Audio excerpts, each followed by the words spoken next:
বাংলাদেশের অন্যতম প্রধান ইসলামপন্থী দল জামায়াতে ইসলামীর অন্যতম সহকারী secretary general barrister Abdur Razzaq দল থেকে পদত্যাগ করেছেন।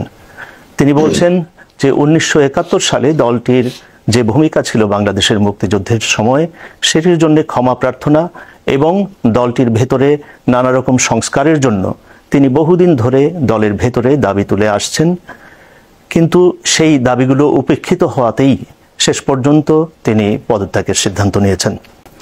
ব্যারিস্টার রাজ্জাক এখন স্টুডিওতে আমার সঙ্গে উপস্থিত রয়েছেন। ব্যারিস্টার রাজ্জাক, আপনাকে অনেক ধন্যবাদ এখানে আসবার জন্য। আপনাকেও ধন্যবাদ পলক। প্রথমেই প্রশ্ন যে আপনি বলেছেন আপনার পদত্যাগ পত্রে যে 1971-এর ভূমিকার জন্য জামায়াতের ক্ষমা প্রার্থনার প্রশ্ন এবং দলের ভেতরে সংস্কার এবং পরিবর্তনের প্রশ্ন, এগুলো নিয়ে অনেক দিন ধরে আপনি বলে আসছেন দলের ভেতরে নানা ফোরামে। তো যদি অনেক দিন ধরেই বলে এসে থাকেন তাহলে তখন এর আগে পদত্যাগ করেননি কেন, এখন কেন করছেন?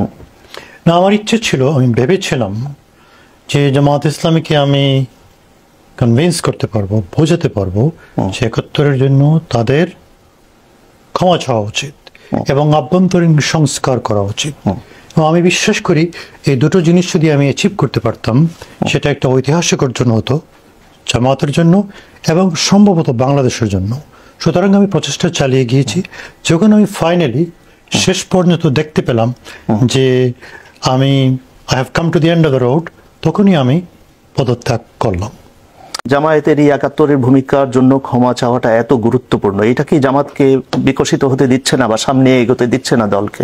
মুক্তিযুদ্ধ এবং ইসলাম এই দুটো বাংলাদেশে আপোষযোগ্য নয়।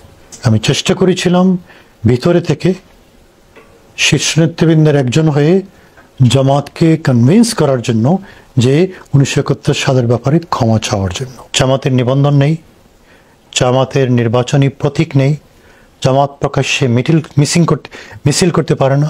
যারা জামাতকে পরিচালনা করেছেন এটা তাদের ব্যর্থতা। 71-এর জন্য তাদের ক্ষমা চাওয়া উচিত হয়েছে। কিন্তু একটা কথা আমি বলবো পলক, সেটা হচ্ছে যে যারা জামাতকে পরিচালনা করেছেন এটা তাদের ব্যর্থতা। তারা তাদের ফলোয়ারদেরকে বা জনগোষ্ঠীকে, তাদের সমর্থকদেরকে ক্যারি করতে পারেননি।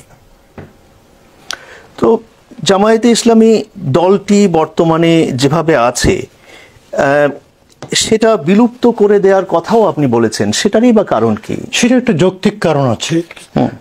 প্রায় 9 বছর হয়ে গেল জামায়াত ইসলামী প্রকাশ্যে কোনো কার্যক্রম পরিচালনা করতে পারছে না।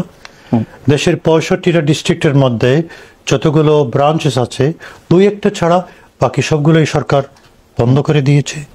জামাতের নিবন্ধন নেই, জামাতের নির্বাচনী প্রতীক নেই, জামাত প্রকাশ্যে মিছিল করতে পারে না, মিটিং করতে পারে না, প্রেস কনফারেন্স করতে পারে না। সুতরাং জামাত এখন প্রায় মৃত। সুতরাং এই অবস্থায় জামাতকে নিয়ে